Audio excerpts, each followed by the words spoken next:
எல்லே இளங்கிளியே இன்னமுறங்குதியோ சில்லென்னழையேன்மின் நங்கை மீர் போதருகின்றேன் வல்லை உன் கட்டுரைகுள் பண்டேயுன் வாயருதும் வல்லீர்கள் நீங்களே நானேதானாயிடுகா ஒல்லை நீ போதாய் உனக்கென்ன வேறுடையை எல்லாரும் போந்தாரோ போந்தார் போந்தெண்ணிக்கொள் வல்லானை கொன்னானை மாத்தாரை மாத்தழிக்க வல்லானை మాయనై పాడేలోరెంబావాయ్.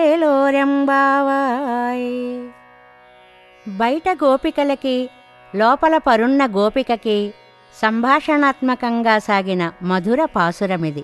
లేత చిలుకలా మధురంగా పలికే తల్లి, ఇంకా నిద్రపోతున్నావా? లేచిరా అన్నారు వీరు. ఆవిడ అబ్బా జిల్లుమనేలా పిలవకండి, వస్తున్నానుగా అంది. అమ్మా, నువ్వు చాలా నేర్పుగలదానివి తల్లి, నీ మాటలు నైపుణ్యం మాకు ముందే తెలుసులే అన్నారు వాళ్ళు. మీరే నేర్పుగలవారులే అంది ఆవిడ. అబ్బో కఠినలు, పోనిండి నేనే కఠినురాల్నిలెండి అందావిడ మళ్ళీ లోపల నుంచి. ఇలా ఏకాంతంగా ఉన్నావు, నీ ప్రత్యేకత ఏమిటమ్మా? తొందరగా రారాదు అన్నారు బయట గోపికలు. అంతా వచ్చారా? అది ఆవిడ ప్రశ్న. ఆ బయటకు వచ్చి లెక్క పెట్టుకో, అందరూ వచ్చారు అన్నారు. అయితే వచ్చాక నేనేం చెయ్యాలి అందావిడ.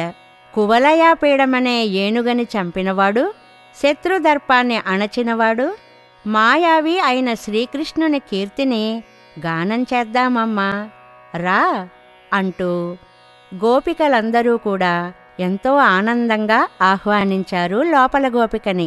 ఈనాటితో 10 మంది గోపికలను లేపడం అయింది అంటారు. ఇది 10 అని చెప్పినా అందరూ అందరినీ లేపినట్లుగా భావించుకోవాలి అంటారు పెద్దలు. ఇందులో తిరుప్పాణాళ్వార్ అనే మహానుభావులని లేపినట్లుగా పెద్దలు వ్యాఖ్యానిస్తారు.